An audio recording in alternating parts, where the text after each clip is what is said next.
Hello friends, कैसा आप सब लोग। तो फ्रेंड्स, आज की वीडियो के अंदर जो हमारा डेवलपमेंट का चैप्टर चल रहा है यानी ग्रोथ एंड डेवलपमेंट का, उसका आज आपका लास्ट सेक्शन बचा है। वो है आपकी स्टेजेस ऑफ डेवलपमेंट यानी कि विकास की अवस्थाएं।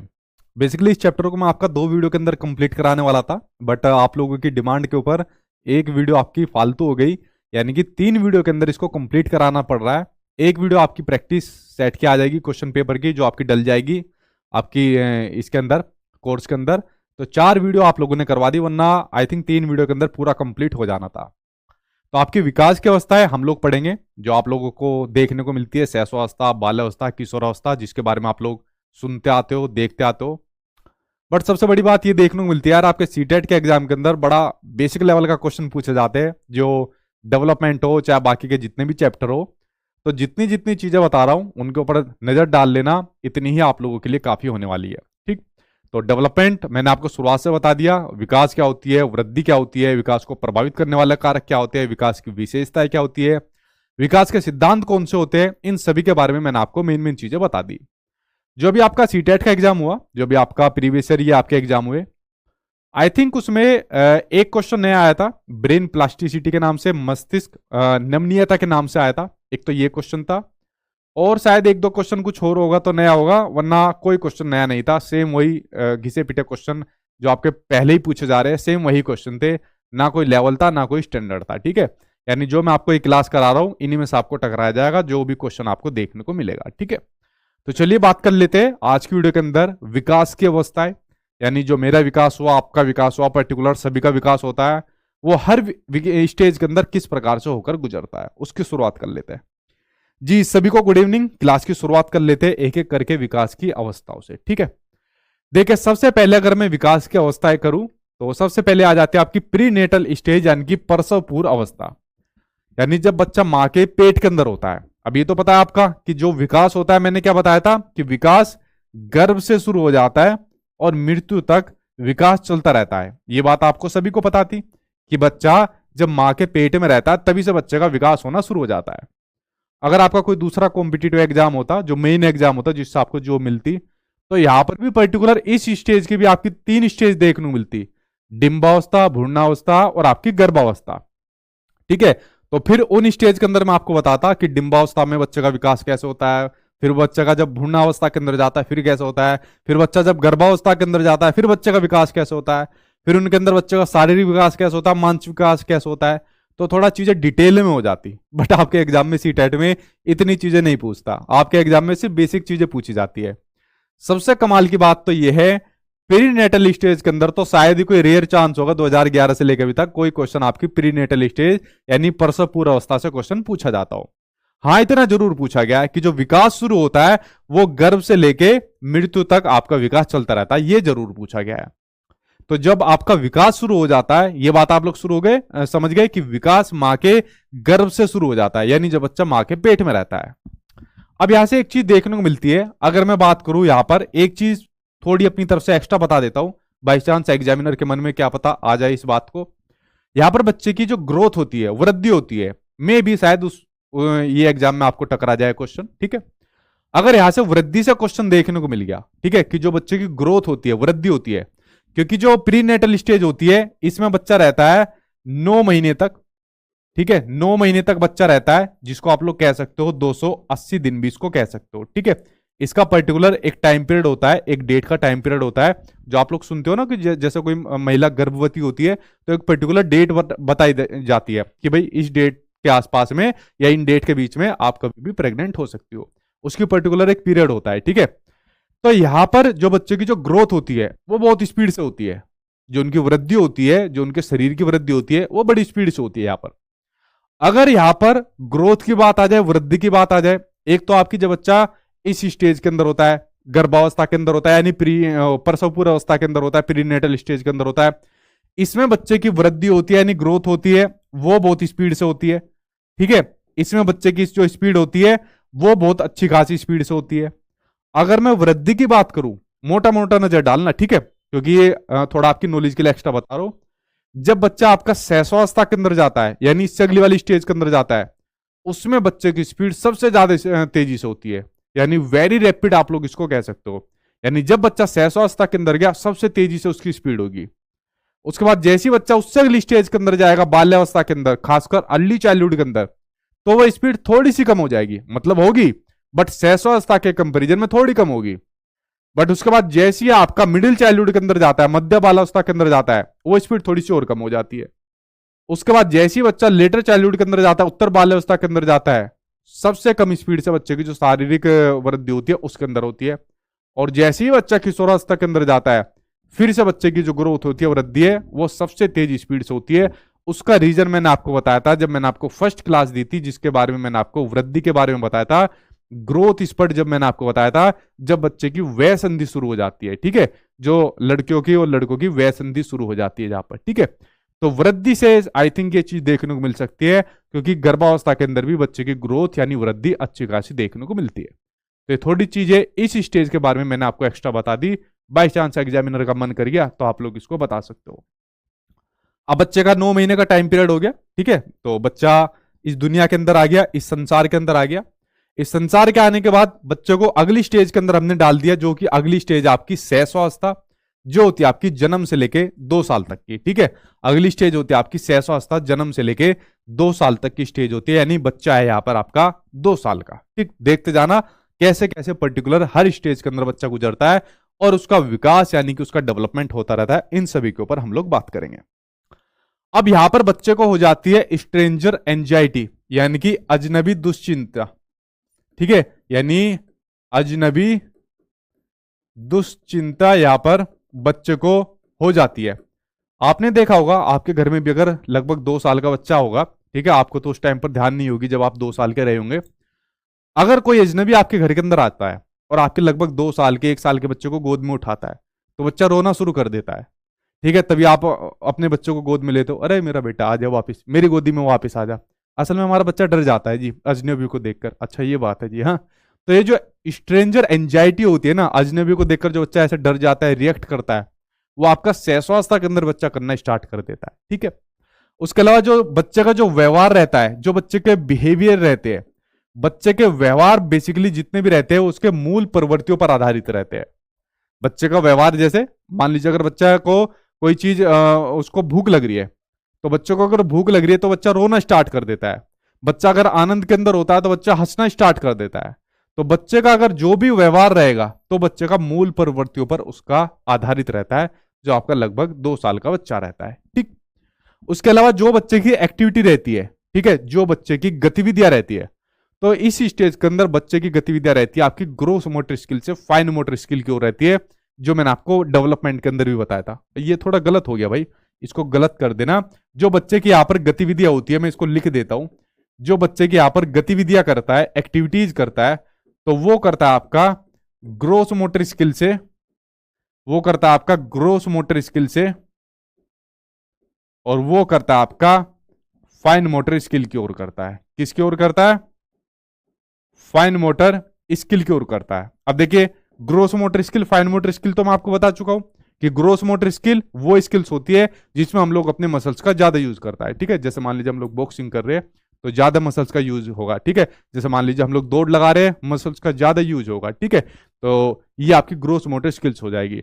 फाइन मोटर स्किल जिसके अंदर मसल्स का कम यूज होता है, जैसे अभी मैं आपसे बोल रहा हूं तो फाइन मोटर स्किल, लिख रहा हूं तो फाइन मोटर स्किल, आप लोग आराम से लेटकर वीडियो देख रहे हो और मोबाइल चला रहे हो अपनी उंगलियों से, fine motor skill, comment box कर रहे हो फाइन मोटर स्किल, ठीक।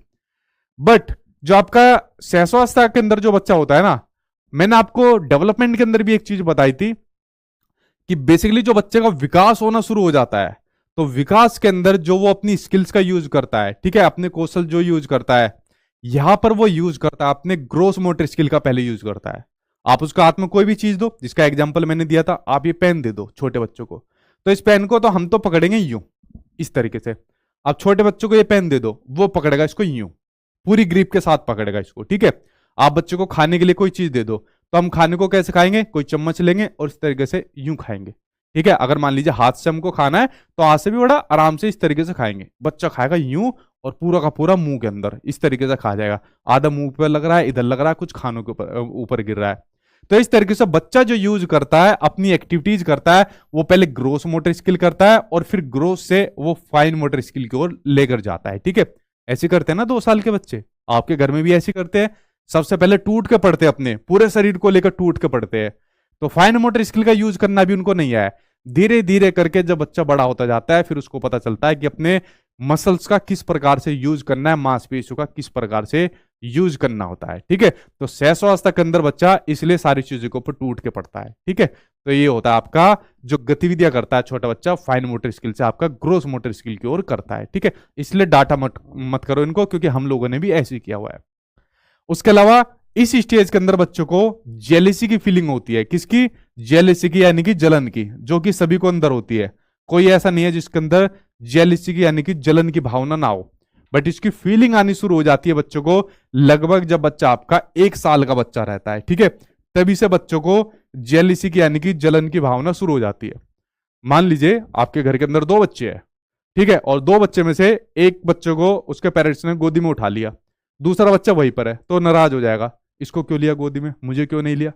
मान लीजिए घर के अंदर कोई चीज लेकर आए, खाने की चीज लेकर आए, चॉकलेट लाए, आइसक्रीम लेकर आए, एक बच्चे को दे दी और दूसरे बच्चे को वो चीज नहीं मिल पाई या थोड़ी कम मिल गई, वो नाराज हो जाएगा, इसको क्यों दी। या दोनों को बराबर भी दे दी, मुझे ज्यादा मिलनी चाहिए थी, क्यों मिलनी चाहिए थी, मेरा मन है मुझे ज्यादा मिलनी चाहिए थी। ठीक है, तो बेसिकली ये काम यहाँ पर बच्चा करना स्टार्ट कर देता है। ठीक है, जैसा आप लोगों के अंदर भी रह जाती है, हर किसी की फैमिली के अंदर रह जाती है, लाने का लग गया तेरा हमारा नहीं लग रहा, हमारा तो नालायक है जी। ठीक है, तो ये जो जलन की भावना बेसिकली रहती है, जेलेसी रहती है, हर किसी के अंदर रहती है, बट इसकी शुरुआत लगभग बच्चे में 1 साल से शुरू हो जाती है। ठीक है, उसके अलावा फेक इमोशंस बच्चा जाहिर करना शुरू कर देता है, यानी नकली इमोशन जाहिर करना बच्चा शुरू कर देता है जब बच्चा आपका लगभग 2 साल का हो जाता है। फेक इमोशंस, मान लीजिए आपका बच्चा आपके घर में खाना नहीं खा रहा, ठीक है, और जब बच्चा खाना नहीं खाता तो आप लोग क्या काम करते हो, उसको फोन दे देते हो। लेकिन मान लीजिए बच्चा फोन चला रहा है और फोन चलाने के बाद आपने कहा बेटा खाना खा ले, वो फिर भी आपका खाना नहीं खा रहा, तो आप लोग क्या काम करते हो, फोन छीन लेते हो, चल भाई बहुत देर हो गई, खाना ही नहीं खा रहा, फोन छीन लिया। तो फोन छीनने के बाद बच्चा अपना यूं हाथ बांधे और नाराज हो गए, यूं मुंह छुपा लेता है आपसे। ठीक है, या रोना शुरू कर देता है, नकली का रोना शुरू कर देता है, और जैसे उसके बाद आपने क्या काम करा, ले फोन ले ले, ठीक है अब तो चुप हो जा, और उसके बाद फोन लेते ही 1 सेकंड में चुप हो जाएगा, 1 सेकंड में, पता भी नहीं चलेगा उसके आंसू कब में साफ हो गए। ठीक है, पहुंचने की भी जरूरत नहीं पड़ती। तो इस प्रकार के फेक इमोशंस बच्चा दिखाना शुरू कर सॉरी तो इस प्रकार के फेक इमोशंस बच्चा दिखाना शुरू कर देता है आपका शैशवावस्था के अंदर। ठीक है, तो आप लोगों के घर के अंदर बच्चे दिखाते होंगे तो समझ जाना फेक इमोशंस है वो। ठीक है, उसके अंदर बच्चे के अंदर एम्पैथी आ जाती है। ठीक है, एम्पैथी आ जाती है। देखिए आप लोगों ने एक वर्ड सुना होगा सिंपैथी, एक वर्ड आपने सुना होगा सिंपैथी, ठीक है, और एक वर्ड आपने सुना होगा इम्पैथी। दोनों के अंदर बड़ा मेजर डिफरेंस होता है, ध्यान से सुनना मेरी बात को। सिंपैथी का मतलब होता है अगर हम किसी के प्रति दया भावना रखते हैं तो आपका होता है सिंपैथी। जैसे मान लीजिए कोई बच्चा दिव्यांग है, या जैसे मान लीजिए आप लोग जो एग्जाम की तैयारी कर रहे हो, गवर्नमेंट जॉब की तैयारी करो बट आपको जॉब नहीं मिल पा रही, तो मुझे आप लोगों के लिए सिंपैथी है, यार बेचारे बच्चे जॉब की तैयारी कर रहे हैं, जॉब नहीं मिल पा रही, कैसे इनकी जिंदगी चल रही है, तो मैंने आपके लिए दया भावना दिखाई, सिंपैथी आप लोगों के लिए दिखाई। तो ये हो गई, मैं आपके लिए सिंपैथी हो गई। ठीक है, तो ये इस सिंपैथी को कहा जाता है सहानुभूति। हिंदी में आप लोग इसको लिख सकते हो सहानुभूति, आप लोग इसको लिख सकते हो। ठीक है, सहानुभूति। और एक होती है इम्पैथी, इसको कहा जाता है समानुभूति, इसको कहा जाता है समानुभूति, इसको कहा जाता है। ये सिंपैथी से बेटर क्या बेस्ट होती है। सिंपैथी में क्या होता है, सिंपैथी में बेसिकली जैसा आदमी खुद फील कर रहा होता है वैसा ही दूसरे वाला भी फील करता है। जैसे मान लीजिए आप लोग एग्जाम की तैयारी कर रहे हो और एग्जाम की तैयारी करते करते आपका एग्जाम पास नहीं हो पा रहा, आप रो रहे हो, तो सेम वही फीलिंग को भी मैं सोच रहा हूं और मैं भी रोना स्टार्ट कर दूं। जैसे मान लीजिए 2 साल का बच्चा है और उसके घर के अंदर उसकी जो मम्मी है उसको उसके पापा मारना शुरू कर दे, या उसके घर के अंदर कोई प्रॉब्लम आ जाए, मम्मी पापा दोनों रो रहे हैं, तो लगभग 2 साल का बच्चा भी रोना शुरू कर देगा कि मेरे मम्मी पापा के साथ कुछ प्रॉब्लम चल रही है, तो मैं भी रोना शुरू कर दूंगा। ठीक है, जैसे मान लीजिए आप लोगों, आप में से किसी का कोई पार्टनर छोड़ के चला गया, अगर छोड़ के चला जाएगा तो आप सिंपैथी दिखा दोगे कि अरे यार उसके साथ तो कोई पार्टनर था छोड़ के चला गया, तो एक दोस्त यार ने तो दिखा दी सिंपैथी, कोई बात नहीं दूसरा आ जाएगा। और अगर कोई सच्चा वाला दोस्त होगा या सच्चा वाला पार्टनर होगा तो इम्पैथी दिखाएगा, दोनों बैठकर रोएंगे कि ठीक है भाई कोई दिक्कत ही नहीं, ठीक है एफर्ट मार, IAS बन, और फिर जवाब दियो, और उसके पिताजी से खुद रिश्ता मांगना है, उसके पिताजी फिर उसका रिश्ता तेरे हाथ में रखेंगे, ठीक है। तो जो सच्चा दोस्त होगा वो इम्पैथी दिखाएगा, और जो नकली दोस्त होगा सिंपैथी दिखाएगा, ठीक है, गलत राह दिखाएगा उसको कि कोई बात नहीं, दूसरा देखियो, ठीक है। एज ए टीचर, अच्छे टीचर के अंदर कौन सी क्वालिटी होनी चाहिए, एक सिंपैथी की या एक इम्पैथी की बच्चों के प्रति, वो आपको बताना है। एक अच्छे टीचर के अंदर क्वालिटी होनी चाहिए सिंपैथी वाले की, ठीक है, यानी बच्चों के प्रति टीचर के अंदर इम्पैथी वाली क्वालिटी होनी चाहिए। कौन सी? अच्छा मैंने सिंपैथी लिख दिया क्या? उसके अंदर इम्पैथी की क्वालिटी होनी चाहिए, नोट आपकी सिंपैथी, मतलब बच्चों के बीच में उसको सहानुभूति नहीं रखनी, समानुभूति की भावना उसको रखनी है, ठीक है। तो आप लोग समझ गए टीचर के अंदर कौन सी क्वालिटी होनी चाहिए, एम्पैथी की रखनी चाहिए, समानुभूति की रखनी चाहिए, ना कि उसको सिंपैथी की भावना रखनी चाहिए, ठीक है। तो समझ गए आप लोग इसको। तो ये आपकी सहस्वावस्था के अंदर आपको देखने को मिलती है, ठीक। अब बच्चा थोड़ा और बड़ा हो गया, अब बच्चा पहुंच गया आपका अर्ली चाइल्डहुड के अंदर, यानी कि पूर्व बाल्यावस्था के अंदर, जो बच्चा आपका 2 साल से लेकर 6 साल तक का हो गया। आपके कमेंट थोड़े से चेक कर लो, रुक गए, ठीक, आने शुरू हो गए, ठीक है। इम्पैथी की सर, हाँ इम्पैथी की रखनी है आपको, ठीक है, इम्पैथी की भावना। अब देखिए अगली स्टेज आ गई आपकी भाई इम्पैथी की। अब इम्पैथी के अंदर बच्चा कितना हो गया, अब बच्चा इम्पैथी के इम्पैथी कह रहा हूं अगली स्टेज के अंदर अब यहां पर बच्चा अर्ली चाइल्डहुड के अंदर आ गया, 2 साल से लेकर 6 साल तक का यहां पर बच्चा है, ठीक, यानी बच्चा हो गया 6 साल तक का यहां पर बच्चा हो गया। अब यहां पर बच्चे के अंदर क्यूरियोसिटी आ जाती है, जिज्ञासा आ जाती है, ठीक है, और जिज्ञासा आ जाती है, हर चीज के बारे में बच्चा जानने लग जाता है। बच्चा जानने लग जाता है अपने एनवायरमेंट के बारे में, अपने वातावरण के बारे में बच्चा जानना शुरू कर देता है, यहां पर हर स्टेज के बारे में, कि मम्मी ये ऐसी चीज क्यों है, पापा ये कौन आदमी है, ये पूरी ये जो सूरज है ये ऐसे क्यों चल रहा है, ये आदमी हमारे घर में क्यों आया है, ये गाड़ी ऐसे क्यों चल रही है। हर चीज के बारे में सबसे ज्यादा जो क्वेश्चन पुटअप करता है वो इस स्टेज के अंदर बच्चा करता है। हम लोगों ने भी कहते, आपके घर में जो बच्चे हैं वो लोग भी सबसे ज्यादा जो क्वेश्चन पुटअप करते हैं वो इस स्टेज के अंदर बच्चा करना स्टार्ट कर देता है। इमिटेशन एज, यानी कि अनुकरण की अवस्था, ठीक है, आप लोग इसको कह सकते हो अनुकरण की अवस्था, अनुकरण की अवस्था इस वाली स्टेज में बच्चा करना शुरू कर देता है। मतलब इसको कहते हैं कॉपी करना। इस स्टेज के अंदर बच्चा हर चीज की कॉपी करता है। जैसे मान लीजिए कोई चीज उसको भाषा उसके घर में बोली जा रही है, जैसे मान लीजिए उसके घर के अंदर कोई उसकी मातृभाषा बोली जा रही है, तो जैसी भाषा उसके घर के अंदर बोली जाती है, जो भी मातृभाषा उसको घर में बोली जाती है, उसी मातृभाषा को कॉपी करके बच्चा भी बोलना स्टार्ट कर देता है। घर के अंदर बोला जाता है कि और भाई क्या हो रहा है, तो क्या हो रहा है, और भाई कहा हो रहा है, तो कहा हो रहा है, ठीक है। तो इस प्रकार से जैसी भाषा बोली जाती है वैसी बच्चा उस भाषा को कॉपी करके उसको बोलना स्टार्ट कर देता है। जैसा व्यवहार उसके घर के अंदर होता है उस व्यवहार को कॉपी करना बच्चा शुरू कर देता है। महिलाओं के प्रति अच्छा व्यवहार होता है तो बच्चा भी वैसे कॉपी करता है, महिलाओं के प्रति बेकार व्यवहार होता है तो बच्चा भी उसी व्यवहार को सीख जाता है, आगे जाके वो भी ऐसे करता है अगर अच्छा एनवायरमेंट नहीं मिला बच्चों को, ठीक है। उसके अलावा लैंग्वेज एक्विजिशन के लिए सबसे सेंसिटिव टाइम पीरियड है, लैंग्वेज एक्विजिशन के लिए यानी भाषा अर्जन के लिए, और बच्चे के इमोशनल डेवलपमेंट के लिए, और बच्चे के इमोशनल डेवलपमेंट के लिए भी ये सबसे सेंसिटिव टाइम पीरियड है, ठीक है, और इमोशनल डेवलपमेंट के लिए भी सबसे संवेदनशील यानी कि सेंसिटिव टाइम पीरियड है। अब देखिए लैंग्वेज एक्विजिशन के लिए कैसे, देखिए अब मान लीजिए घर के अंदर कोई अच्छी भाषा नहीं बोली जाती, हर बात पर गाली देखने को मिलती है। मान लीजिए घर के अंदर पिताजी है, भाई है, वो हर बात पर गाली देते हैं, तो बच्चा भी क्या काम करेगा, हर बात पर गाली देगा। अगर घर के अंदर अच्छी भाषा बोली जाती है तो बच्चा भी उस भाषा को क्या काम करेगा, कॉपी करेगा और अच्छी भाषा बोलेगा। तो आपको ध्यान रखना है कि जब बच्चा आपका अर्ली चाइल्डहुड के अंदर है उसके सामने आपको हमेशा एक आदर्श भाषा बोलनी है, क्योंकि बच्चे को ये क्या काम करता है, इस स्टेज के अंदर अनुकरण करता है। जैसा व्यवहार आप उसके सामने रखोगे वैसा इसको कॉपी करेगा और वैसे उसको सीख जाएगा, ठीक है, इसलिए इसको बड़ा सेंसिटिव माना गया है। और उसके अलावा इमोशनल डेवलपमेंट यानी स्वयंगात्मक विकास के लिए, कैसे, उस बच्चे के स्वयंगात्मक विकास के लिए भी इसको बड़ा स्वयंगात्मक विकास के लिए भी इसको बड़ा सेंसिटिव माना गया है। स्वयंगात्मक विकास यानी इमोशनल डेवलपमेंट कैसा, ये आपको मैंने उसके डेवलपमेंट के जब डोमेन बताए थे तब मैं आपको पूरा समझा चुका हूं स्वयंगात्मक विकास के बारे में। अब मान लीजिए इमोशनल डेवलपमेंट कैसे करना है, मान लीजिए अगर बच्चों को कोई आपने चीज दी, ठीक है, और उस चीज को देने के बाद मान लीजिए आप वो बच्चों को चीज सही नहीं लगी और बच्चे ने गुस्से में चीज वो फेंक दी, या बच्चे ने उस चीज को अपने पास नहीं रखा, तो आपको बच्चों को वहां पर चीज समझानी है, ठीक है, कि बेटा ऐसी चीज नहीं फेंकते, ऐसी चीजों को नहीं तोड़ा जाता। तो बच्चों को अपना जो इमोशंस होते हैं उसके, चाहे गुस्सा हो प्यार हो, उनको कंट्रोल करना आपको सिखाना है। अगर आपने बचपन में ही वो कंट्रोल करना नहीं सिखाया तो आगे जाके वो फिर उपद्रवी बन सकता है। ठीक है, तो बचपन में ही आपको जो उसके बच्चे के इमोशंस होते हैं, चाहे प्यार करना, चाहे गुस्सा करना, चाहे ऐसा आश्चर्य दिखाना, ये सभी जितने भी इमोशंस होते हैं उनको कंट्रोल करना, कंट्रोल तो मतलब नहीं कह सकते, उनको एक सही दिशा में लेकर जाना, वो आपको बच्चों को मैनेज करना इस स्टेज के अंदर आपको सिखाना बहुत ज्यादा जरूरी है। क्योंकि इमोशनल जो डेवलपमेंट होना यहाँ पर बच्चे का शुरू हो रहा है, उसके लिए बड़ा सेंसिटिव इसको माना जाता है, जो आपकी अर्ली चाइल्डहुड होती है। ठीक है, तो इसके लिए भी बड़ी सेंसिटिव ये वाली स्टेज आपकी देखने को मिलती है। इमेजिनरी जो आपके गेम्स होते हैं, कल्पनाशीलता वाले गेम्स होते हैं, या लिख सकते हो जो आपके प्रतीकात्मक गेम होते हैं, कौन से, जो आपके प्रतीकात्मक गेम होते हैं, एक ही बात आपके, उसकी भी एज इसको माना जाता है। वो कैसे, देखिए बेसिकली इस स्टेज के अंदर क्या होता है, बच्चे जो होते हैं ऐसे गेम खेलते हैं जो मतलब किसी सिंबल्स का यूज करके करे जाते हैं।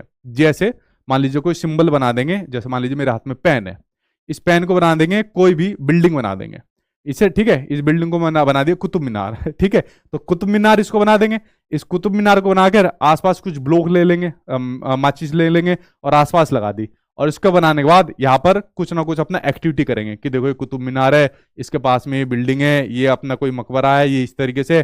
तो इस प्रकार के गेम खेलना शुरू कर जाते हैं किसी सिंबल का यूज करके, किसी प्रतीक का यूज करके। ठीक है, तो इस प्रकार के जो कल्पनाशीलता वाले गेम्स होते हैं, कुछ प्रतीकात्मक गेम होते हैं, उसको बच्चा खेलना शुरू कर जाते हैं। ठीक है, तो इस स्टेज के अंदर बच्चा खेलना शुरू कर जाता है। आपने देखा है ना, राजा रानी के गेम जो खेलता है बच्चा, इस स्टेज के अंदर खेलना शुरू कर जाते हैं। ठीक, लॉजिकल थिंकिंग बच्चा करना शुरू कर जाता है, जैसे गेम खेल ले चिंतन करना शुरू कर जाता है।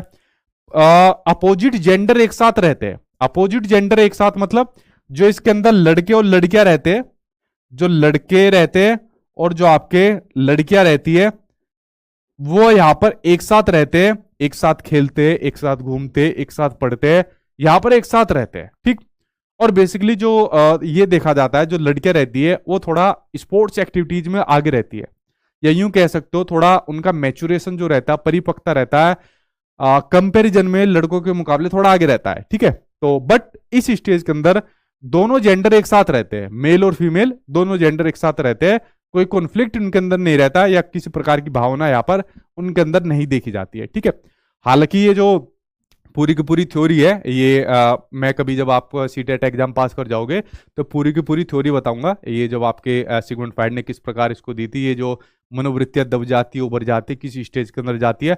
हालांकि शुरू तो आपकी तभी से हो जाती है, शैशवावस्था से ही शुरू हो जाती है, बट शैशवावस्था से शुरू होकर फिर इसके अंदर दब जाती है, फिर उभर जाती है, बच्चा इसको दबा लेता है। ये पूरा एक बहुत बड़ा प्रोसेस है, बट सबसे बड़ी बात है सीटेट के एग्जाम में पूछी नहीं जाती, आज तक नहीं पूछी गई, जब से आपका सीएम 2011 का एग्जाम हुआ है। ठीक है, चलिए, और हमको अपने सिलेबस से बाहर नहीं जाना, सबसे मेन बात ये है। ठीक, अगली स्टेज आती है आपकी, जिसको आप लोग कह सकते हो मिडिल चाइल्डहुड कह सकते हो, चाइल्डहुड कह सकते हो, और इसको आप लोग लिटिल चाइल्डहुड का भी नाम दे सकते हो। अब दिक्कत ये आती है, अलग अलग जो बुक्स है, चाहे आप लोग एनसीईआरटी उठाइए, एनओएस उठाइए, या कुछ और ऑथेंटिक बुक को उठाइए। ठीक है, तो सभी ने टाइम पीरियड को बेसिकली अलग अलग प्रकार की व्याख्या की हुई है। जैसे सीटेट के एग्जाम में आप लोग देखोगे कभी कभी तो बस यही पूछ लेता है कि मिडिल चाइल्डहुड का टाइम पीरियड कितना है, कि जो मध्य बाल्यावस्था होती है उसका टाइम पीरियड कितना होता है, तो टाइम पीरियड उसका दिया रहता है 6 साल से लेकर 11 साल तक का। अब जैसे किशोरावस्था की बात आती है, एडोलसेंस की बात आती है, तो किशोरावस्था को माना जाता है, कोई कोई मान लेता है 11 साल का एंड होता है और अपना 18 साल की शुरुआत होती है, कोई मानता है 12 साल से लेकर 18 साल तक की मानता है। अगर डब्ल्यूएचओ की बात करें, वर्ल्ड हेल्थ ऑर्गेनाइजेशन की बात करें, तो 10 साल से लेकर 19 साल तक का मानता है। तो भाई सभी ने इसकी अलग अलग प्रकार से व्याख्या की हुई है। बेसिकली एग्जाम में टाइम पीरियड नहीं पूछा जाता, बट सीबीएसई वाले टाइम पीरियड पूछते हैं, और सिर्फ एक स्टेज का टाइम पीरियड पूछते हैं, और वो है आपका मिडिल वाले का। ठीक है, यानी मिडिल चाइल्डहुड का आपसे टाइम पीरियड पूछा जाता है, इसको याद कर लेना, इसलिए मैंने लिखा हुआ है।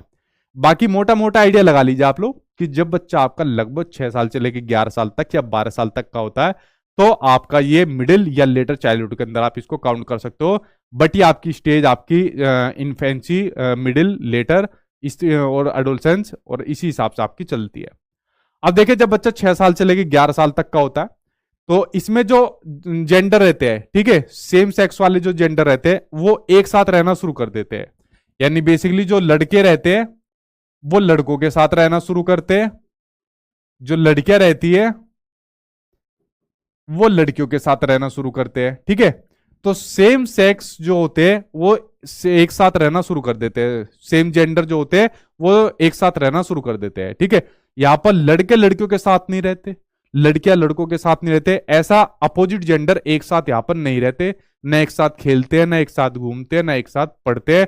इनफैक्ट जो उनका सीटिंग अरेंजमेंट होता है क्लासरूम के अंदर, वो सिटिंग अरेंजमेंट भी क्लासरूम के अंदर ऐसा होता है कि लड़कियां एक रो में बैठती है या एक सीट पर बैठती है और लड़के एक रो के अंदर बैठते हैं। अगर कोई बाई चांस सीटिंग अरेंजमेंट जैसा हो रखा है, अगर लड़कियों की लाइन है और वहां पर कोई लड़का जाकर बैठ गया, बस भाई फिर उसके बाद हाय तौबा मच जाएगी।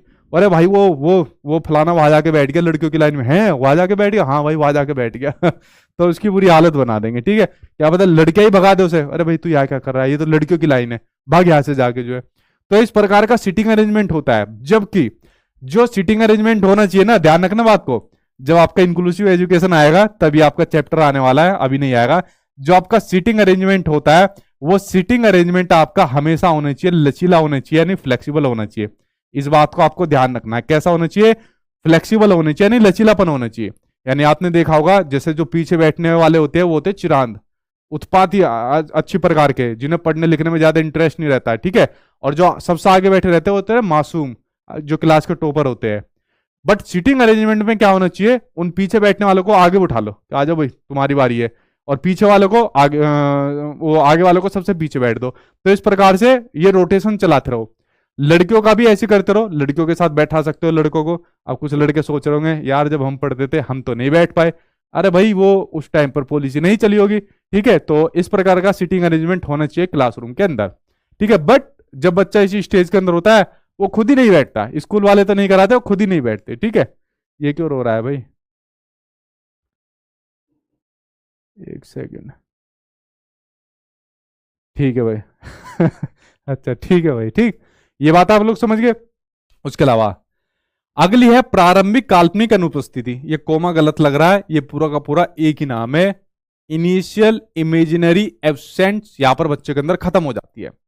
देखिए जब बच्चा लगभग आपका 12 साल का होता है और 12 साल उसकी खत्म हो जाती है, यानी कह सकते हो जब आपकी मध्य बाल्यावस्था खत्म हो जाती है, 12 साल खत्म हो जाती है, तो 12 साल तक बच्चे के माइंड के अंदर कुछ ना कुछ ऐसे, मतलब कुछ वो होते हैं इमेजिनरी काल्पनिक, कुछ फैक्ट होते हैं, फैक्ट नहीं कह सकते, कुछ तथ्य होते हैं जो कि उसके काल्पनिक होते हैं कि उस जगह नहीं जाना चाहिए, वहां पर हमने कुछ भूत देखे थे, वो आदमी है उसके घर में नहीं जाना चाहिए, वो आदमी पकड़ के माल लगा देता है, वहां नहीं जाना चाहिए, ठीक है। वहां पर एक जानवर रहता है वो जो है आंखें खा लेता है, ठीक है। वहां खेतों में नहीं जाना चाहिए, उस खेतों के अंदर एक चुड़ैल है वो पकड़ लेती है और निगल जाती है। बरगद के पेड़ के नीचे नहीं जाना चाहिए रात के अंदर, वरना बरगद के ऊपर से कोई एक भूत आता है, ठीक है, वो ऊपर को खींच लेता है। तो इस प्रकार के कुछ काल्पनिक भय रहते हैं, ठीक है। एक बड़ी वो है एक क्या कहते हैं उसे, उसका नाम भूल गया मैं, छलावा, ठीक है, कि एक छलावा रहता है और उसकी स्टोरी में हर वीडियो के अंदर बताता हूँ। उसके छलावा के पैर यूं रहते हैं और चलते चलते उसके पैर यूं मुड़ जाते हैं। तो ऐसे भी काल्पनिक भय रहते हैं। तो बच्चों के ऐसे बहुत सारे भय रहते हैं, ठीक है। आप में से अभी के भी बहुत सारे भय रहेंगे होंगे। तो ये बेसिकली जब 12 साल उम्र उसकी कंप्लीट हो जाती है तो ऐसे जितने भी काल्पनिक भय रहते हैं या उनकी जो इमेजिनेशन होती है वो सब खत्म हो जाती है जब आपकी ये वाली स्टेज खत्म हो जाती है, ठीक है। बाल्यावस्था खत्म और ऐसे भय भी खत्म, लेकिन आपके अभी तक खत्म नहीं होंगे, इतना मुझे पता है। और देख लेना जो आपका जो भी आपका बेड है ना उसके नीचे रात को 2-3 बजे जरूर भूत आता होगा, और ऐसा कहा जाता है। तो रात के 2-3 बजे जरूर अपने बेड के नीचे चेक करना, अपनी खटिया के नीचे चेक करना, 2-3 बजे जरूर एक बार अलर्ट करने के लिए भूत आता है, ऐसा मान्यताओं के अंदर लिखा हुआ है। आज आपके रात के जरूर आएगा भूत जो आएगा, ठीक है। बच्चों के खत्म हो जाते हैं लेकिन आपका खत्म नहीं होगा, जरूर चेक करना एक बार। इसी स्टेज को डर्टी एज यानी गंदी अवस्था भी कहा जाता है। बेसिकली बच्चा इसके अंदर क्या काम करता है, स्कूल के अंदर एंट्री ले लेता है, और जब स्कूल के अंदर एंट्री लेता है, क्योंकि 6 साल का बच्चा है, 6 साल के अंदर बच्चा स्कूल के अंदर एंट्री लेता है, तो बच्चा क्या काम करता है, खेलकूद में बड़ा एक्टिव रहता है, ठीक है। तो खेलकूद के अंदर एक्टिव रहने के बाद, क्योंकि खेलों की अवस्था इसको कहा जाता है, खेल के अंदर बहुत एक्टिव रहता है, तो खेल के अंदर जब वो बच्चा एक्टिव रहता है तो सारे कपड़े गंदे कर लेगा। अगर खाना खाएगा तो खाना अपने कपड़ों के अंदर गिरा खाएगा। तो खेल के अंदर बहुत ज्यादा एक्टिव बच्चा इस स्टेज के अंदर रहता है, ठीक है। तो गंदा होने से उसको डर नहीं लगता है इस स्टेज के अंदर। स्टोरेज करने की प्रवृत्ति बच्चे के अंदर बहुत पाई जाती है, कलेक्ट करने की प्रवृत्ति पाई जाती है, जिसको मैं बताता हूं। जब हम स्कूल के अंदर थे तो वो कलेक्ट करते थे, WWE के कार्ड करते थे।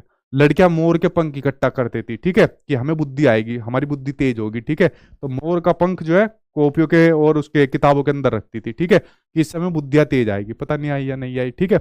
और लड़के जो रहते थे कंचे इकट्ठे करते थे, और भी बहुत चीजें इकट्ठे करते थे। तो ये प्रवृत्ति उसके अंदर पाई जाती है, ठीक है। सर मत बोलिए, आप डरा रहे हो। नहीं, डरा नहीं रहे भाई, ऐसा होता है, ठीक है। भाई आप, भाई जब आपकी ये बाल्यावस्था खत्म हो जाती है तो 12 साल में तो प्रारंभिक काल्पनिक अनुपस्थिति हो जाती है, तो 12 साल तो खत्म हो गई। तो भाई ये तो ऑथेंटिक बात कही हुई है किताबों में, और ये तो पेपर में क्वेश्चन आया। तो आप क्यों डर रहे हो? अभी तो भूतों का कंसेप्ट तो आपका खत्म हो गया। तो रात को 2-3 बजे बस अपने बेड के नीचे मत देखना, ये वाला काम मत करना बिल्कुल भी, ठीक है, क्योंकि ये कंसेप्ट तो खत्म हो ही गया है, ठीक है। गैंगेज जिसको कहा जाता है, ठीक है, गैंगेज गैंगेज जिसको कहा जाता है, आपने देखा होगा इस स्टेज के अंदर लड़के हो या लड़कियां हो, दोनों अपने सेम जेंडर के साथ यूं गले में हाथ डाल के चल भाई घूमने चलते हैं। बेसिकली घर पर तो इस स्टेज के अंदर बच्चा नहीं टिकता, अपना ज्यादातर सब साथ पार्क के अंदर रहेगा या अपने दोस्त यार के अंदर रहेगा, बाहर ही घूमेगा। यानी बड़ी प्रॉब्लमेटिक स्टेज हो जाती है ये वाली जो आपकी स्टेज हो जाती है, ठीक है। यानी घर वालों के लिए बड़ी समस्या हो जाती है इस वाली स्टेज के अंदर, नहीं सुनता है इतनी घर वालों की, ज्यादा है बच्चा है, ठीक है। उसके अलावा इसको यूनिक पीरियड कहा जाता है, अनोखा काल कहा जाता है। यानी अगर आप लोगों से कहा जाए कि भाई कौन सी स्टेज के अंदर आप जाओगे, तो इस वाली स्टेज के अंदर जाओगे कि बस स्कूल वाली लाइफ एक बार हमको मिल जाए, ठीक। तो ये वाली स्टेज हो गई आपकी चाइल्डहुड, पूरी की पूरी कंप्लीट होगी। अब आती है आपकी किशोरावस्था, यानी अडोलसेंस की आपकी स्टेज आ जाती है, ठीक है। नाच बना के भेज रही है भूत की शक्ल। भूत को, नाच भूत को कहते हैं जिन्नात, जिन, ठीक है। अब चेक करना 2-3 बजे जो है। ठीक है, 2-3 बजे जिन्नात देखने मिलेंगे, जिन, ठीक है। ठीक है भाई, चलिए अब किशोरावस्था के ऊपर आ जाए भाई, चलिए बात कर लेते हैं, किशोरावस्था की बात कर लेते हैं। अब बच्चा यहां पर बड़ा हो गया, ठीक है, इसके ऊपर बात कर लेते हैं। ठीक है भाई, अब बच्चा यहाँ पर बड़ा हो गया, और बड़ा होने के बाद बच्चा अब लगभग 11 साल का एंड कह लीजिए, 12 साल कह लीजिए, जिसके बारे में मैंने आपको बताया। अलग अलग डेफिनेशन इसकी दी हुई है, टाइम पीरियड के ऊपर आप लोग नहीं जा सकते, मोटा मोटा आइडिया लगा लीजिए कि बच्चा लगभग 12 साल के आसपास या 11 साल के आसपास तक का यहाँ पर है, ठीक है। अब इसकी एक डेफिनेशन दे दी जाती है, पर्टिकुलर जो ऑथेंटिक डेफिनेशन है, ये ऑथेंटिक डेफिनेशन है बिल्कुल, मतलब जो ऑथेंटिक किताब से ली हुई है। लाइक मैं अगर आपकी बात करूं, एनसीईआरटी बात करूं या आपकी एनओएस वगैरह की बात करूं, ये ऑथेंटिक डेफिनेशन है कि जो आपका ट्रांजिशन पीरियड है चाइल्डहुड से लेकर अडल्टहुड का, ठीक है, तो उसके टाइम पीरियड को कहा जाता है आपका किशोरावस्था, यानी कि आपका अडोलसेंस कहा जाता है, इसके बीच के टाइम पीरियड का कहा जाता है। ये कई बार आपके एग्जाम में भी पूछी जाती है, जो डिफरेंट डिफरेंट टाइम के एग्जाम होते हैं, ठीक है। तो ये आपका किशोरावस्था कहा जाता है, इसके बीच के जो भी टाइम पीरियड को या स्टडी यानी अध्ययन किया जाता है, ठीक है। अब देखिए इस स्टेज के अंदर क्या होता है बेसिकली, यहां पर जैसे अर्ली चाइल्डहुड के अंदर क्या होता है, दोनों जो जेंडर होते हैं मेल और फीमेल होते हैं एक साथ में रहते हैं। उसके बाद जब उसके मिडिल चाइल्डहुड या लेटर चाइल्डहुड के अंदर जाते हैं तो वो अलग अलग हो जाते हैं। बट जैसे ही आपके अडोलसेंस यानी किशोरावस्था के अंदर जाते हैं तो यहां पर विषम लिंगी आकर्षण हो जाता है, यानी जो मेल होता है, यानी जो मेल होता है वो फीमेल की तरफ अट्रैक्ट होता है, और जो फीमेल होती है वो मेल की तरफ अट्रैक्ट होती है, यानी कि विषम लिंगी आकर्षण उन लोगों के बीच में आना शुरू हो जाता है, ठीक है। और ये जो होना शुरू हो जाता है, ये होना शुरू हो जाता है जो हार्मोन के अंदर चेंज होना शुरू हो जाते हैं, ठीक है। किसकी वजह से? हार्मोन के अंदर जो चेंज होना शुरू हो जाते हैं वो आपके इसी स्टेज की वजह से होना शुरू हो जाता है, ठीक है। ये बात आप लोग समझ गए। अब देखिए इस स्टेज के अंदर बेसिकली क्या होना शुरू हो जाता है, इस स्टेज के अंदर जो बच्चा सबसे ज्यादा डिपेंड रहता है वो डिपेंड रहता है अपने दोस्त यारों के ऊपर, फैमिली के ऊपर ज्यादा डिपेंड नहीं रहता। किसके ऊपर? अपनी फैमिली पर ज्यादा डिपेंड नहीं रहता, अपने दोस्त यारों पर ज्यादा डिपेंड रहता है, ठीक है। यानी जो उसकी डिपेंडेंसी होती है ना, वो ऑटोनोमी की तरफ बढ़ जाती है, स्वायत्तता की तरफ बढ़ जाती है। किसकी तरफ बढ़ जाती है? स्वायत्तता की तरफ उसकी डिपेंडेंसी बढ़ जाती है, यानी कि उसकी डिपेंडेंसी बढ़ जाती है, ऑटोनोमी की तरफ उसकी डिपेंडेंसी बढ़ जाती है, फैमिली की तरफ नहीं रहती। फैमिली की तरफ कब रहती है? जैसे मान लीजिए शैशवावस्था के अंदर है, तो शैशवावस्था के अंदर डिपेंडेंसी रहती है, सारा खाना पीना बेचारों को वही देंगे। लेकिन इसके अंदर नहीं रहती। इसके अंदर बच्चा क्या काम कहता है, अब मुझे खुद कुछ करके दिखाना है, मुझे अपना कुछ कैरियर बनाना है, कुछ जिंदगी के अंदर कुछ करना है। बड़ा कॉन्फ्लिक्ट होता है इस वाली स्टेज के अंदर, पेरेंट्स के बीच में और बच्चे के बीच में। और बेसिकली यहीं पर आ जाते हैं उसके दोस्त यार, क्योंकि दोस्त यारों के खुद घर के अंदर कॉन्फ्लिक्ट होता है, वहां पर उसकी फैमिली और पेरेंट्स के बीच में होता है। तो वहां पर जो उसकी फैमिली है, उसके दोस्त की फैमिली है, वहां पर उनके बीच में कॉन्फ्लिक्ट है, उसके जो खुद के दोस्त है उनकी फैमिली के बीच में कॉन्फ्लिक्ट है। तो दोस्त दोस्त आपस में मिल जाते हैं, तो इसलिए दोस्तों की बहुत बढ़िया जमती है। और यहां पर जो बच्चा होता है ना, इसलिए उनकी आपस में सलाह मिल जाती है दोनों दोस्तों की, और उनकी सलाह आपस में क्या लेती है, मिलने के कारण फिर वो फैमिली को ज्यादा महत्व नहीं देते। ठीक है, और फैमिली को ज्यादा महत्व नहीं देते और अपनी खुद की पहचान बनाने पर ज्यादा जोर देते। इसमें लिखा है पॉइंट कि खुद की पहचान बनाने पर, इसलिए ज्यादा यहां पर बच्चा जोर देता है कि अब मुझे खुद की अपनी एक पहचान बनानी है इस वाली स्टेज के अंदर। ठीक है, ये बात आप लोग समझ गए। उसकी फैमिली वाले कहेंगे नहीं आपको ये वाला कोर्स करना है, वो कहेगा नहीं मुझे ये वाला कोर्स करना है, मुझे इसमें आगे जाना है। फैमिली कहेगी नहीं तुम्हें ये गल्ले पर बैठना है, वो कहेगा नहीं मैं गल्ले पर नहीं बैठूंगा। वो कहेंगे हमारी सारी पुश्तैनी ये वाला काम करती आ रही है, वो कहेगा मैं क्यों करूंगा, मुझे तो ये वाला कैरियर बनाना है। तो बड़ा कॉन्फ्लिक्ट आ जाता है। फिर वो अपने दोस्त के पास फोन करता है, यार मेरे पापा ये वाला काम कह रहे हैं। वो कहेगा यार तेरे पापा तो है ही ऐसे। ठीक है, वो कह रहा है तेरे पापा क्या कह रहे हैं, वो कह रहे यार मेरे पापा अंडे की ठेली लगाने की कह रहे हैं। वो कह रहा है हाँ यार तेरा बापू भी ऐसी है। ठीक है, तो इसलिए दोनों दोस्तों के आपस में मिल जाती है, मतलब जितने भी दोस्त है आपस में मिल जाती है। वो कहते हैं यार ये सारे ऐसे होते हैं जितने भी बापू होते हैं। ठीक है, तो आपस में इसलिए दोस्तों की मिल जाती है इस वाली स्टेज के अंदर। ठीक है, उसके अलावा जीवन का सबसे कठिन काल इसको कहा जाता है, आंधी तूफान का काल इसको कहा जाता है, सबसे संघर्षों का काल इसको कहा जाता है, आंधी तूफान की अवस्था इसको कहा जाती है। सबसे खतरनाक स्टेज आपकी जो होती है एडोलसेंस, ये वाली इसको कहा जाता है। ठीक है, यहां तक आप लोग इसको समझ गए। ठीक है, ठीक, ये बात आप लोग समझ गए। इसके अंदर आगे देखते हैं, आगे देखते हैं। संघर्ष आदि तूफान मैंने बता दिया। अमूर्त चिंतन बच्चा इसके अंदर करना स्टार्ट कर देता है इस वाली स्टेज के अंदर, मतलब अपना जैसे कैरियर उसको बनाना है, तो बच्चा अमूर्त चिंतन करना शुरू कर देगा कि यार मुझको इस फील्ड के अंदर अपना कैरियर बनाना है। बाई चांस अगर नहीं बना तो मैं प्लान बी भी रखूंगा, और अगर मुझको इस फील्ड के अंदर अपना कैरियर बनाना है, किन किन रिसोर्सेज के थ्रू बना सकता हूँ, बापू ने पैसे नहीं दिए तो और कौन से तरीके से अपना सकता हूँ। तो इस प्रकार का एक इमेजिनेशन बच्चा करना स्टार्ट कर देता है एब्स्ट्रैक्ट तरीके का। ठीक है, तो आपका एडोलसेंस के अंदर बच्चा करना स्टार्ट कर देता है। हीरो वर्शिप की भावना बच्चे के अंदर आना शुरू हो जाती है। वीर पूजा की भावना बच्चे के अंदर आना शुरू हो जाती है। मतलब जब किसी को आइडियल मानकर उसको फॉलो करना बच्चा शुरू कर देता है। यार मुझे तो अपना बॉडी बिल्डिंग करनी है। ठीक है, तो यार मैं जो है ना सलमान खान को फॉलो करूंगा, उसकी जैसी पहले बॉडी बनाऊंगा, फिर अपना एक जिम खोलूंगा और फिर उसमें ट्रेनिंग दूंगा सभी को। तो इस प्रकार की हीरो वर्शिप की भावना बच्चे के अंदर आनी शुरू हो जाती है। लड़कियां किसको फॉलो करेगी? जैसे लड़कियां किसी उसको रानी लक्ष्मीबाई जी को फॉलो कर सकती है, या जो जैसे बहुत बड़ी बड़ी लेजेंडरी जो एक्ट्रेस होती है उनको फॉलो कर सकती है कि मतलब हम उनकी तरह बन सकती है, तो उनको फॉलो कर सकती है। ठीक है, तो उनको फॉलो करके उनको कर सकती है। इसके अंदर बच्चा डे ड्रीमिंग करने लग जाता है, दिवा स्वप्न, यानी दिन में सपने लगने लग जाता है। बस एक बार मैं अपना नाम बना लूं, एक बार बस मेरा एक काम हो जाए, उसके बाद बापू को दिखा दूंगा, रिश्तेदारों को दिखा दूंगा, पूरी दुनिया को दिखा दूंगा। जब इतनी बड़ी फोटो आएगी ना टीवी के ऊपर और नाम लिखा होगा कि राम सिंह और नीचे कालूचरण का लड़का, उसके बाद देखना पूरी दुनिया मेरा ही नाम लेगी। बस इस तरीके से फिर वो ख्वाबी फुलाव बनाता रहता है, इसलिए इसको डे ड्रीमिंग की स्टेज कहा जाता है, दिवा स्वप्न की इसको अवस्था कहा जाता है। फिर उसके बाद देखना कालूचरण नाम चलता जाएगा पूरी दुनिया में, एक ही नाम होगा बस कालूचरण। ठीक है, और उसके अलावा पूरी दुनिया में नाम ही नहीं होगा कुछ। तो इस प्रकार की डे ड्रीमिंग बच्चा इसके अंदर करता रहता है। ठीक है, देखिए इस स्टेज के अंदर और बहुत सारे पॉइंट है वैसे तो, जैसे क्रिमिनल टेंडेंसी की जो भावना होती है इस स्टेज के अंदर आ जाती है। अगर मैं लिखना चाहूँ तो बहुत बड़ा टॉपिक है वैसे अगर मैं बात करूँ। ठीक है, बट समस्या यही है ना कि आपका जो सिलेबस है ना वो इजाजत नहीं देता ज्यादा बताने को। क्रिमिनल टेंडेंसी का जो डेवलपमेंट है वो भी इसी के अंदर आपको देखने को मिल जाता है। आपने कभी एक चीज नोटिस की है, जैसे बहुत बड़े बड़े क्रिमिनल होते हैं, जब उनको किसी का मर्डर करवाना होता है तो मर्डर करवाने के लिए वो 20 साल से कम एज के बच्चों को पकड़ते हैं, 18 साल तक के बच्चों को पकड़ते हैं। क्यों? वो किसी का मर्डर कर देते हैं और बहुत आराम से कर देते हैं। जब वो मर्डर करने के बाद जुवेनाइल कोर्ट के अंदर जाते हैं तो वहां पर जो जज होता है उनको सजा देता है, वो सजा उनको बहुत एक मामूली सजा देता है। क्यों? क्योंकि वो नाबालिग है और नाबालिग को इतनी बड़ी सजा दी नहीं जाती। बट उनके अंदर ये क्रिमिनल बनने की जो प्रवृत्ति शुरू होती है एडोलसेंस के अंदर शुरू होती है। क्यों? वो अपने पेरेंट्स से पैसे मांगते हैं, पेरेंट्स उनको पैसे नहीं देते खर्च करने के लिए।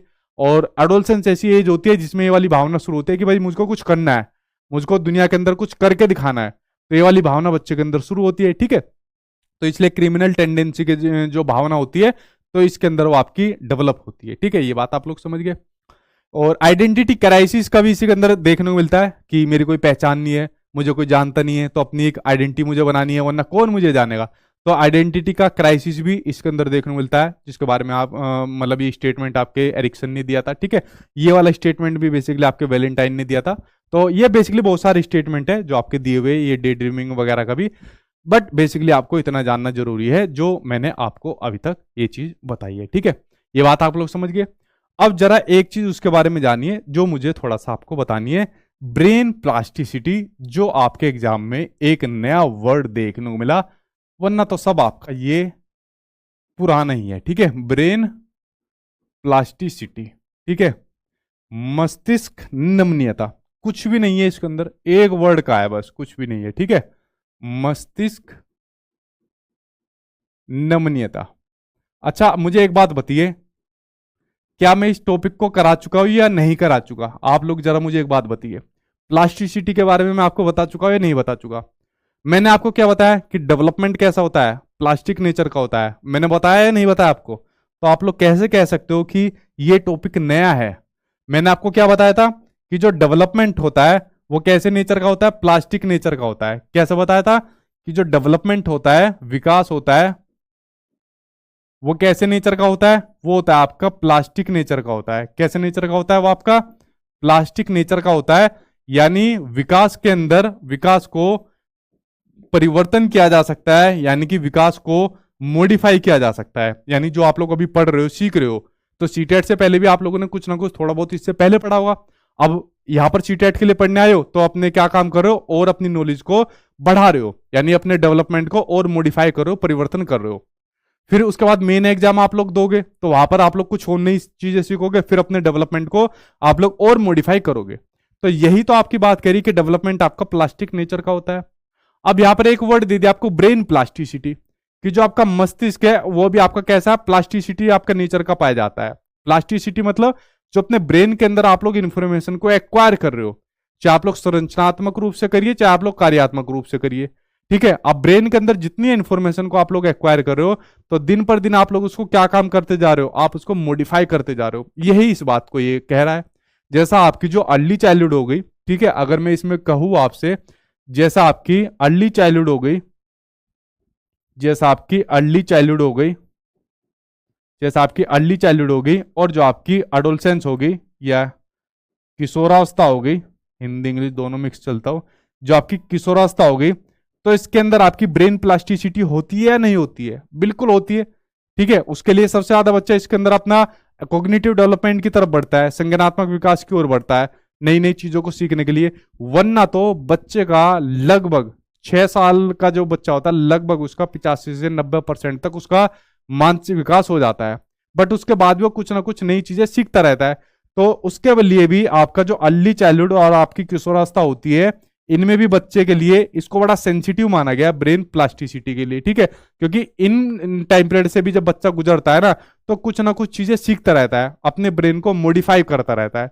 तो इसीलिए आपके एग्जाम में क्वेश्चन पूछा गया था कि क्या इनके लिए भी सेंसिटिव है? जी हाँ, इनके लिए भी सेंसिटिव है, क्योंकि 6 साल तक भी उसके मस्तिष्क का विकास होने के बाद भी जब बच्चा इन स्टेज से होकर गुजरता है एडोलसेंस तक भी, तब भी वो अपने ब्रेन को मॉडिफाई करता रहता है। इनफैक्ट आप लोग भी अभी मॉडिफाई कर रहे हो अपना, दोनों ही पक्षों से, चाहे वो संरचनात्मक हो, कार्यात्मक हो, ठीक। एक ये बात हो गई आपके।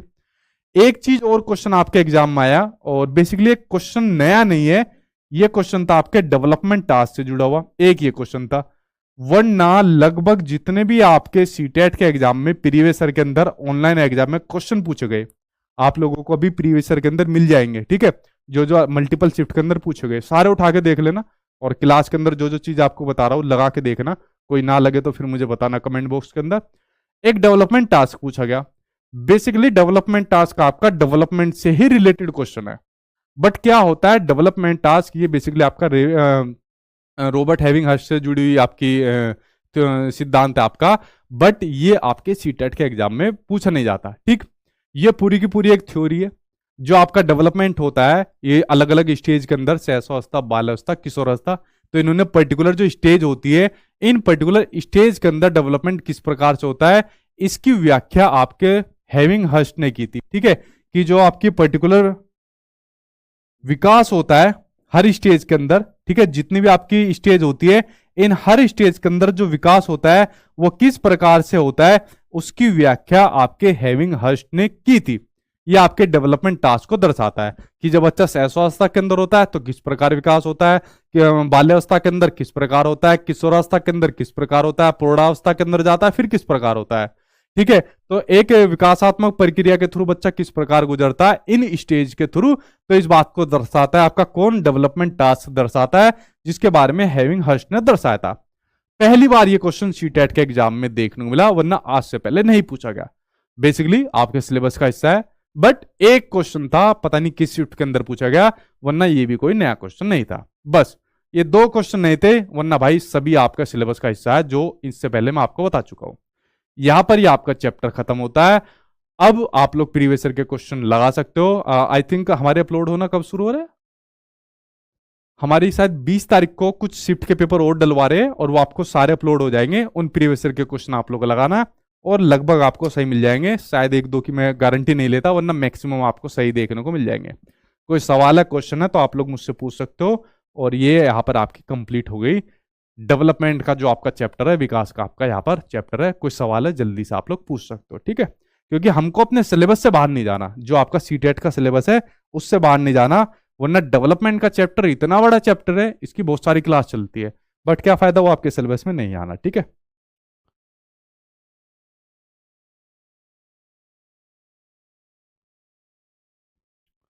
ठीक है,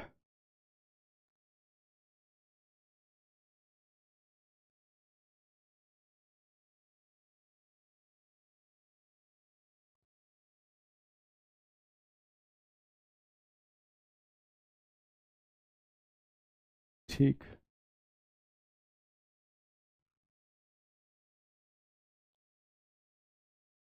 एक चैप्टर खत्म हो गया आगे क्या पढ़ा है आपका, जो डेवलपमेंट का चैप्टर है वो खत्म हो गया है यहाँ पर। नोट्स आपके आई थिंक 20 को अपलोड हो जाएंगे सारे, ठीक, नोट्स उसके साथ में प्रीवियस ईयर के क्वेश्चन।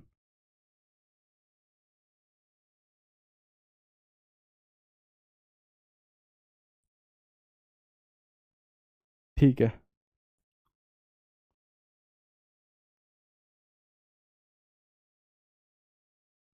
अमूर्त चिंतन देखिए, एक तो होता मूर्त चिंतन, एक होता अमूर्त चिंतन। अब अमूर्त चिंतन में सिंपल आपको समझना है। अब मैं आपके सामने से हट गया, अब मैं पूछ रहा हूं मेरे बारे में 5 चीजें बताइए। अब मैं आपको दिख नहीं रहा, यानी अब आपके सामने एब्स्ट्रैक्ट चीज में हूं, यानी आप मुझे देख नहीं रहे, और बिना देखे मेरे बारे में 5 चीजें बतानी है। तो आप लोग क्या काम करोगे, बिना देखे मेरे बारे में 5 चीजें बता दो, तो आप लोग अमूर्त चिंतन करोगे। ठीक है, यानी जब बिना देखे आप लोग सोच विचार कर रहे हो, चिंतन कर रहे हो, तो आपका अमूर्त चिंतन। ठीक है, अब कल तो सर बुद्धि होगी ना, हाँ बुद्धि करा देंगे, ठीक है, ठीक है,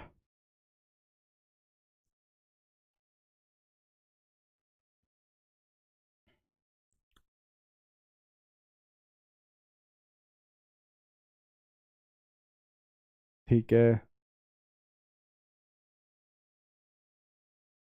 नहीं, क्वेश्चन डलेंगे आपके कोर्स के अंदर, क्वेश्चन आएंगे पर्टिकुलर चैप्टर वाइज ही मैं डलवा दूंगा क्वेश्चन, क्वेश्चन की बेफिक्र रहो।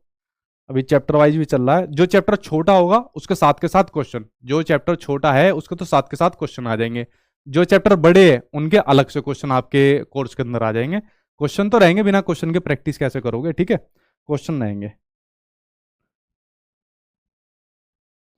हाँ, मॉक टेस्ट कभी भी दे सकते हो।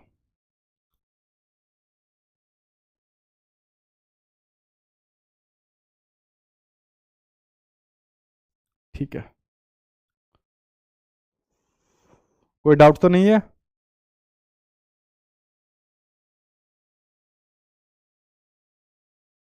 नहीं देखो, ये चैप्टर बड़ा चैप्टर था, ये 3 वीडियो के अंदर चैप्टर हुआ, हालांकि मैं इसको 2 में कराने वाला था।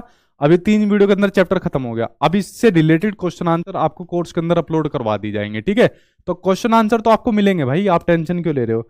जो छोटा चैप्टर होता है उसके साथ के साथ क्वेश्चन मिल जाएंगे, बड़े जो चैप्टर होते हैं उनके अलग से क्वेश्चन आपको मिल जाएंगे। आपको कोर्स के अंदर ही, टेंशन मत लो आप लोग, ठीक है।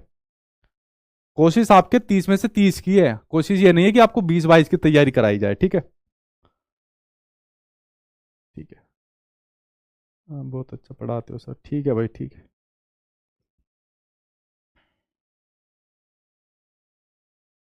ठीक है, कोई दिक्कत नहीं। चलिए फ्रेंड्स, मिलता हूँ आपसे नेक्स्ट क्लास के अंदर, तब तक पढ़ते रहना, ध्यान रखना, गुड नाइट, टेक केयर।